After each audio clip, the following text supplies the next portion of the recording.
B'nai Torah were always very particular about the kashrus of meat, more than any other type of food. In order for meat to be kosher lemahadran, many extremely complex halachas must be known. In order for shechita to be effective, to be at a very high standard of kashrus, one's got to have a foolproof system where from beginning to end everything is checked, everything has its place, its time, there's coordination between staff from beginning to end. In the next few minutes, we will watch the slaughtering at Rav Westheim's and Badat's Igud HaRabbanim slaughterhouse. Together with the Rabbanim, we will take a close look at the smallest details of the koshering process, from the slaughtering to the final packaging. You have the right to know more about the level of kashrus of the meat that you're eating. Our shechita in Ireland that we set up had as a goal, its tachlis from the beginning was to create a shechita which will satisfy the highest possible standard of medaktikim, machmirim, b'nai Torah, to have a standard of shechita which is second to none.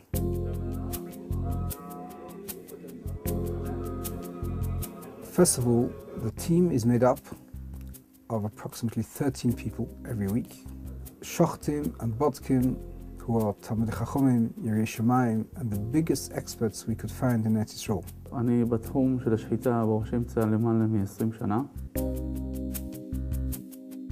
מכיוון שאנחנו מתעסקים בשחיטה מאוד מאוד מהודרת, אז זה כולל בעצם בדיקת סכינים בלילה שלפני השחיטה.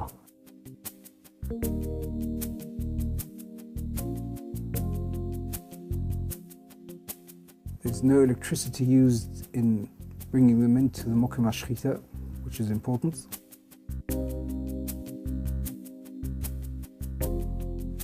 The shochtim we have are shochtim vosikim and menusim, shochtim that are Balei Shem, Talmidei Chachomim, Erlich Yidden, people that after the shechita every day sit and learn.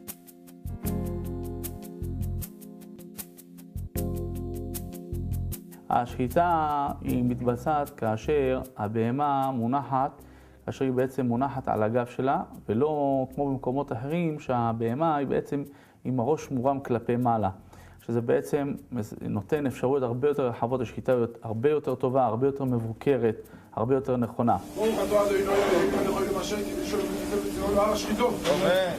After the sheikhet has performed the shechita, he doesn't check his chalaf. The sheikhet must not and does not check his own chalaf.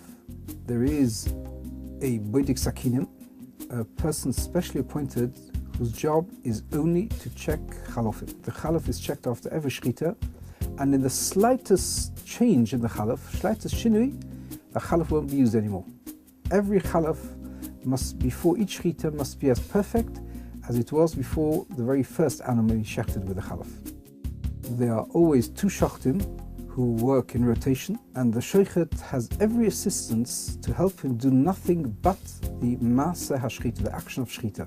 The cleaning of the neck of the animal is done by an operative of the company. Everything else is done for him. He just has to shecht. That causes the sheikhet to be very relaxed.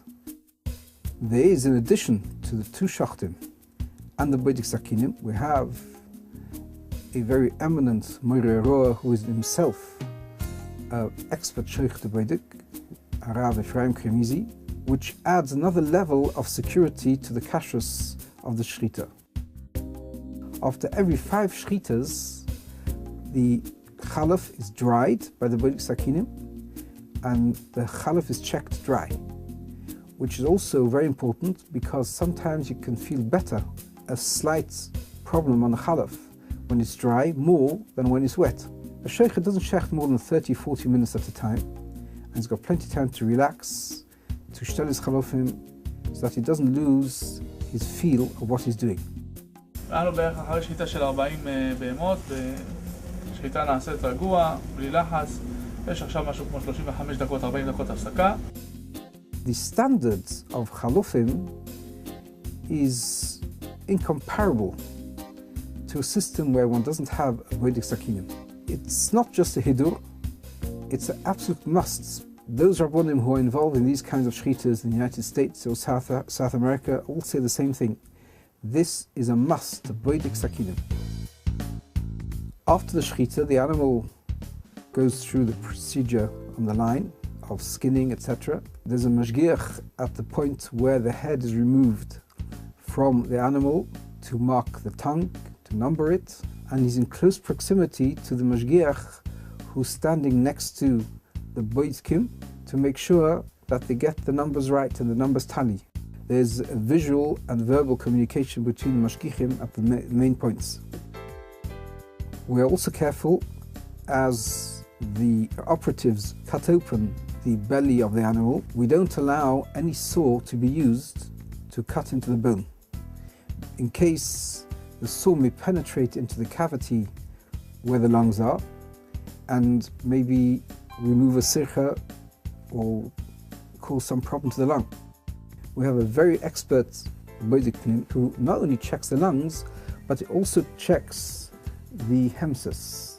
That's the stomach, one of the stomachs, which is prone to have nails in it and which will make the animal treif. Even though it's outside the carcass already at that stage, he checks it because it moves together at the same speed as the carcass itself. He writes on a piece of paper where there's a drawing of a lung, exactly at what points he found what problems, which is transmitted to one of two boidke chutz. We have two tables for bodikas chutz in order not to cause a pile-up of lungs, which will then cause pressure and sometimes panic. And that gives the bodkim the opportunity to do bedika in a very relaxed way with no pressure at all. The bedika is done by bodkim before samim.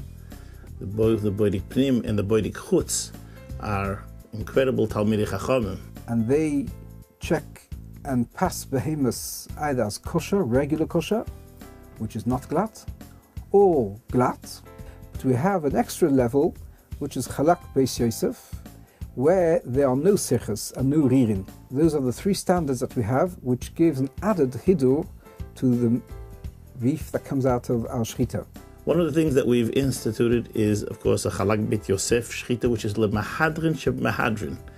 Very, very difficult to achieve that if you use a shchita, that have a shchita with a bdika where absolutely no ririn are taken. But Baruch Hashem, we've achieved that, and in that basis, it can be considered absolute mahadrin, shchita and bdika.